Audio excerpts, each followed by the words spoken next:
Overview of how you've been practicing for a couple of weeks now. How are things looking? I would say it's looking pretty well. Learning a new system, some defense strategies and things that we've had. It's starting to catch on, just becomes muscle memory. And working together, getting lineups set up for this weekend is coming along. So there's always room for improvement, but they're getting there. We're going to be competitive this year, so I believe in that. Turn it over to you two. Well, a lot returning. You didn't have an empty cabinet when you came back. What do you like about this group so far? I would say the work ethic, coming in and through the changes and so forth. They were working hard before I was even here, and then stepping on the court, seeing how they work hard together, the tight knit that they have as a family, and just motivation to be the best is something that you can't find in a group every day. It's something many coaches have to train, and so that made it easy for me to transition in and keep them fired up and keep them going. So it was comforting to see that, and also helped made it easier to push them to be better. You and Jen, a personal relationship going back a few years. Did she give you some insight into the team before you or after you took over? Not really. She just told me a little bit of what to look for and look into. But both of us being coached by the same coach, and our goals and mindsets as a coach was similar. As being a family, as to pushing them beyond means where they can go beyond their comfort zone to improve and just have that passion, that heart for the game. And it was something that was instilled in us, and so it was easy to continue to teach the same thing. So. You know, LaToya, there's been a lot of success here the last few years, and is it a little intimidating to take over a program that has been rolling so well lately? Well, I think people always say, oh, what can you do this year? You're going to continue what has been happening, what Jen and Burdett have done, and you take that in as a challenge. I've been in different situations where I had to build a program where it wasn't up there, and then how to keep them there. Right. So the challenge, I love challenges, makes things more competitive, but coaching comes from the work ethic that the girls have. So I can keep instilling things in them, but them responding makes it easy to continue to be successful. So once you initiate everything that I want them to do, it's up to them to continue on the court, because what they know already is good. Adding it to whatever else I teach them can make it even better. So it's going to be a long run, but I think it's going to be fine. Not concerned at all with these girls. So you mentioned there are some changes, some strategy changes from Jen's program. Mostly on defense, or I guess what tweaks have you made? Well, it's just to simplify some things. I mean, what Jen taught them, obviously they were successful in it. And every coach is different with different philosophies. Granted, we came from similar backgrounds and so forth, but I'm a different coach. So there's always going to be something different that I would teach that may have to start over just a little bit, but once you catch on, it becomes an easy flow. So change is good, but it's going to be a positive one. Okay. Hey, girls, I guess, what is the difference between Jen and Burdett and now LaToya? Is there a couple things that stand out? I would say quicker offense. Not that we did run a quick offense last year, but we're running a lot of quick tempo passes and then to quick tempo outsides and right sides and middles. So I'd definitely say quicker offense is a big thing that's changed. Yeah, and just different ways of playing defense and to receive, and just kind of finding a way of fixing the things that didn't take us to the next level. Okay. And she's very, we have confidence in the fact that she watched plenty of tape this summer and knows what prevented us from getting past that Elite Eight last year and going to take us to that championship game, and doing everything she knows and researching whatever she needs to research to get us there and push us as individuals and as a team to get there. Yeah, pushing us beyond our comfort zone. Exactly. That's one thing she keeps reiterating, because we did make it to the Elite Eight, but we want to go beyond that and compete for a national championship. So in order to do that, we have to push beyond our comfort zone. It's tough to point out weaknesses you guys had last year, since you did go so far. What is there one thing that in the national tournament that one area where like, boy, if we could have done this better, we might have gone a little further?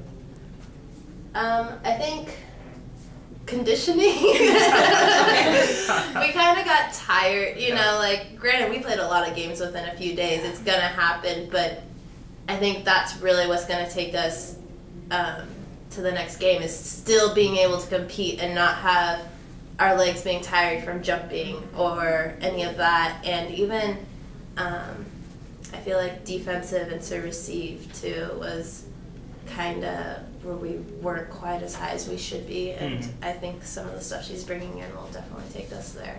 Yeah. And that kind, you know, you guys had been stuck in pool play for a couple of years before that, and to get out of there, I mean, does that, now that you had the experience last year where you got out, boy, does it feel like it's even more possible to really do some of the national tournament? Oh yeah, Definitely. yeah. We left there thinking next year we're going to be in the championship game. Yeah. Like, I mean, the feeling of getting out of pool play was just this great feeling, being stuck in there the past few years. And then it was like, all right, that was awesome, but we want to be there the whole tournament. Yeah. We want to be playing till the end. Yeah. So. LaToya, I wonder, could you talk a little bit about these three? Some just kind of tell us what they bring for you. Of course, with my time being in, a lot of them were here in them two actually majority in the summer. I got to meet you a little bit longer, but afterwards. But start with Nicole. She has this fire that if it's lit in her, it can never go out. The strength that she has behind, I see her that she can be a leader by her actions on the court, and the passion and the competitive drive that she has. When she's in this zone, no one can touch her. And it's not every player has that. We have that competitive mentality, but it takes someone special, I would say, in a positive way to hold on to that, to carry the team. And I see that a lot within her. And I would say we had one more match that added into our team this year, coming in, our setter Nev. She's a competitor as well, but she has this drive that when she thinks she's unstoppable, even from summer workouts, she pushes beyond that when she turns that mindset on, and it's a great thing to have. So it's good. With Kelli, she has this leadership role of leading by example on and off the court. The things that she says are very powerful and a motivator. If anyone has something they need to do or figure out how to get this done, she has that answer. So with Nicole, she's like, okay, get me going, you guys follow, let's lead, get that fire. Kelli said, I'll help you find a way to get yourself going too, by just strong words. Also in defense, she catches on so quickly. Her mindset when a ball is hit to you, it's, I'm gonna get everything up, I'm gonna fix this right away. So it's like she finds a way to recover and come back and then hold on to what she's doing correctly and continue to do it throughout. And then once she finds her rhythm, then that mindset becomes of what Nicole has, if that makes sense. So again, great leaderships here as well. Lauryn, I would say with her, it's interesting that you three are here, and there's probably a reason why for you three group, because you all have similarities. For you, it's this level of confidence that you have is once you conquer something, you figure it out and you continue to do it over and over and over again the correct way. And if there happens to be a mistake, you know what you need to do to correct it, and it's done right after the first thing that happens. She's very powerful. They are all very strong, upper and lower. They've worked hard throughout the summer. But with you, I would say she has this inner strength that needs to be released, and I don't think it's been released yet. And from all the things that she's experienced, she has, and I believe this is that year where she's going to let it all go. People know, granted, Nicole was Player of the Year. You know, you've been returning outside hitter and outside hitter as well. They haven't seen all three of you in action yet, all together at once. So with the offense that we're trying to run to make things quicker, it catches on. When you get on fire, then it leaves you open. You're on fire, then it leaves you coming up in your offense, and it's going to be something to be reckoned with, and I can't wait to see what all three of you can do. So it's All three of them are great girls. Similarities. I know, so they're great girls, great attitudes, and wonderful leaders. And things happen for a reason. And I believe them three can lead us to where we need to go. So. And girls, what is it like to be the seniors this year? Is that probably you feel kind of a burden to help lead the team some, right? Oh, yeah, definitely. It's kind of sad thinking that it is the last year, but it is motivating because we want to end on a great note. Obviously, all of us have been working towards this goal. We want to win the national title, and we hope to encourage the younger girls and all be on the same page to accomplish those goals. Great leaders. I mean, if I was an incoming freshman, I would want them three to teach me what to do what they're doing.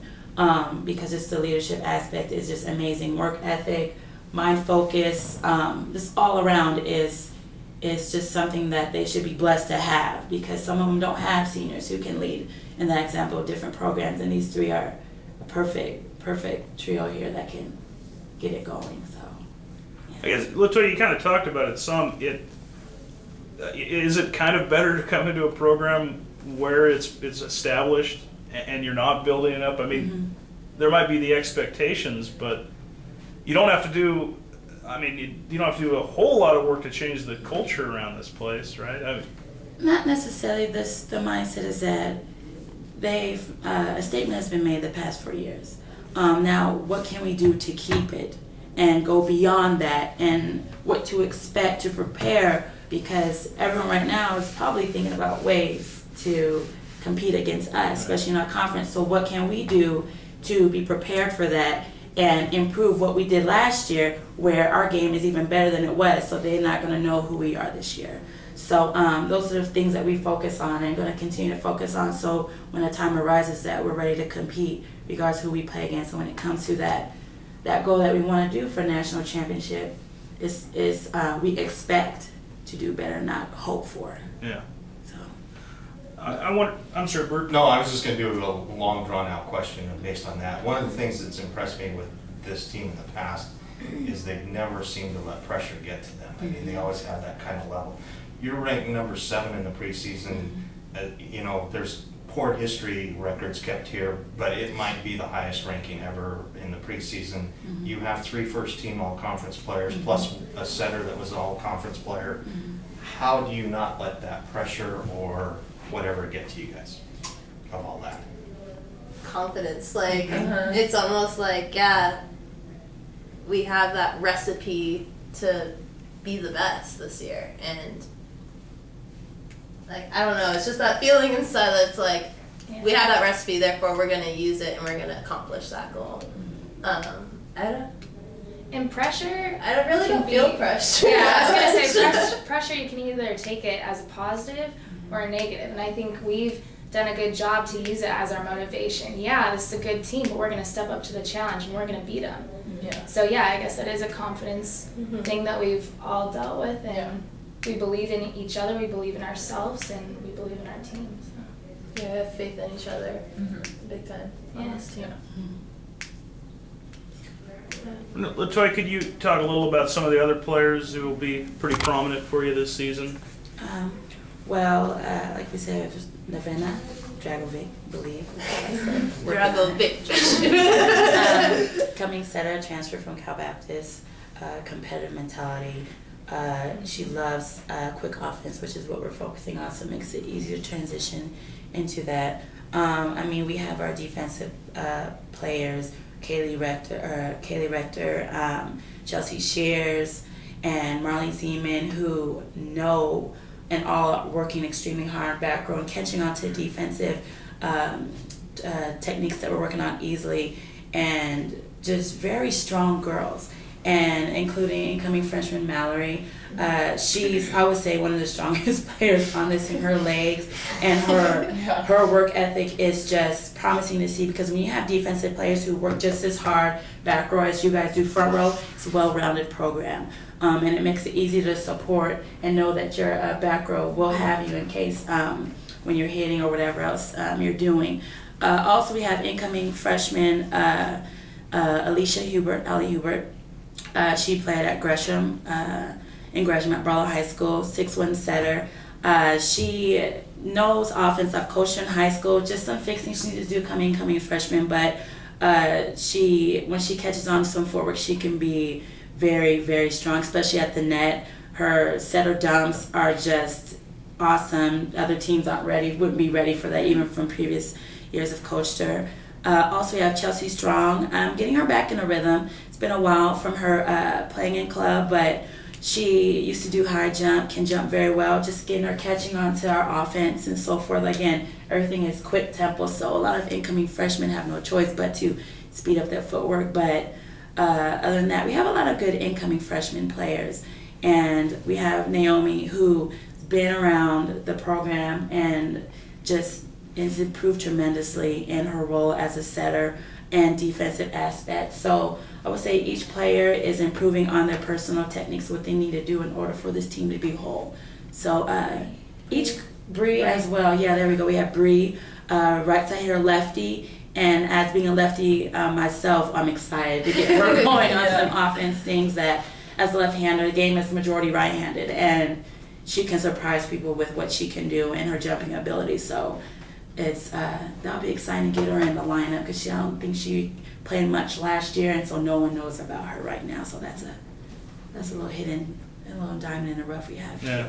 Yeah. So, At this point, are you planning to redshirt anybody? not at this time. Okay. Not And at this everybody's time. healthy? Oh, we have. You have a question to ask? Okay, I'm sorry. We're hoping not, but we have a couple options here. But right now, no. Everyone's going through double days, coming off of some little tweaks here and there. But right now, we're looking healthy, and if needed, no decision made right now for redshirting. We're waiting to see about some results, but other than that, we're good to go. Can you talk about your schedule? Of course, we know the conference schedule and maybe who you think is going to be competitive with you there. But looking at your pre-conference stuff, a trip to La Mirada, a trip to Bellevue, some pretty good teams on there, some teams from the national tournament last year. Can you talk about how that challenges your club and gets you prepared for the conference and then postseason? I mean, those first two tournaments you have is excellent. The top 7, if that teams are in both of those tournaments, and I would say keep us on our toes. It's great to have tough competition at the beginning because it gets any kinks out and also prepares us to come back and play against Carroll and Westminster that are also finishing, that got votes as well in the top 18 or so. And then also when it comes to nationals, we're not going to be surprised as long as we take care of the conference first, but won't be surprised of what the teams can do or too tired because of the tempo that they may have that we're going to experience in the tournament at the beginning. So it's great to have tough competition at first. It prepares the incoming freshmen that are going to be playing, those who haven't played, to get, like I said, to speed up our offense and just come together and push to when we get into close situations, we're not going to be, I would say, shocked about it. They'll be ready to prepare for any level. So, and it's exciting too to Biola to be finished high. It's going to jump off and be a strong, not to say rivalry, but to see what it ends up at the end. Great competition. Exactly. Yeah, we're looking forward to it. Mm-hmm. Definitely. LaToya, when you came to LC, did the school contact you, or did you get in contact with the school? Well, when the position was opening. Right. Well, actually, I saw it was open, and also had a little phone call from Jen. It's like, hey, what do you think about still being in high school, or you ever thought about moving on? And thought was always there, just didn't know timing. And so she just informed me about maybe this position is open. I saw it as well, and applied for it, see what happens, and took a visit out here and spoke with everyone, and just reminded me of home. Being at WSU and then friends living in Lewiston, I felt like this was the right time if the position were to be offered. So everything flew in from there. Met the girls, they spoke with me. So it's like a different situation now that it just made it an easy transition watching practice, and if the position would have been offered, I would have loved to take it. So it's kind of how it started. Okay. And, is it a big difference to go from high school ranks to coaching college? I mean, it is. You have a group of girls who understand the game at a different level. So when you do tell them to do certain things, catch on faster, it's also something that I want to teach, would love to teach high school players, but couldn't because they had to elevate at that level first, and then now I can finally teach them things I've been always wanting to teach to them because of the level and the mental state is just a little more focused on the game and a little more competitive drive, but it's a different level. So, yeah. Would you say that the program you run, is it mostly based on what you learned from Cindy Frederick? Is she the main influence, or is there a different someone else? It's different. I mean, she is someone I absolutely respected and taught me how to be a better player, but including her husband, Marshalla Farokmanish, taught me how to be smarter. That's one thing as well that I hold on to. What are you going to do to be smarter than another player, or faster, or to stand out where you become, end up on top? But I've also learned from other coaches going to different clinics and grew my own coaching philosophy. So I don't believe my way is 100% correct. I like to take certain things and then build into my own, where I have my own coaching style. I don't want to be just like this person or just like that, because that's not me. So that's what I've done. And I'm always looking to learn new drills, to catch up with the game, because it improves and becomes faster every year, from rally score, from the normal game, how was a side-out game. So just to keep in a loop to stay competitive. You know, girls, was it at all strange when you got going in practice to not have Jen and Burdette around? Was that kind of odd? I mean, first I played for 3 years, so obviously it's going to be odd, but I think we're all very open and realize, you know, yeah, they're our coaches. They're not now. LaToya is our coach now, and she's going to take us to the next level. Like, we kind of bought into her program and her philosophies and knew, like, you know, like, life goes on and we can't dwell on the past. You know, like, it's time to move on. And took it as a positive, too. I remember us all talking, like, we want somebody who's going to bring something different that will take us to the championship game, and thought of it as, you know, maybe, you know, everything happens for a reason, and maybe she's the one who can teach us whatever it was that didn't take us to the next level. Right. So we definitely took it as a positive, and yeah, Great. ready to go. Season to start. Do you know who's coming back for the alumni match? Who's on the alumni team? The girls know more than me. I mean, we had a little Facebook thing, and I saw about 10 plus people who were interested, and some who tried. Hey, Coach, can you find a way to fly me out there? I'm like, you're on your own, but you can. I know Jenica is going to be here, and Katie. Jenica, Katie Heinrichs, Julie Macaboba, Brittany Kubik, Dana Christensen, Danny Barrett, Becca Stafford, Demi DeLuey, Lydia Tillman. it's gonna be a Murray Bomber. Oh, yeah. It's gonna be some good competition. Some recent ones. Preseason match. Yeah, they're probably still in shape, aren't they? Yeah. I'm talking to one of the girls who's like, I'm so sore from working out. I go, good. Stay sore. I need you sore on Saturday.